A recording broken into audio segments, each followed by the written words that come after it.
Meaning of gweilo. Gweilo. Gweilo. gweilo, Gweilo. Gweilo is a Cantonese term that translates to ghost man or foreign devil in English.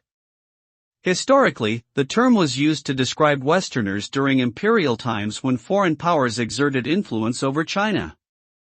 However, the usage of gweilo has evolved and can now be used in a derogatory way towards any foreigner, especially those of Caucasian descent.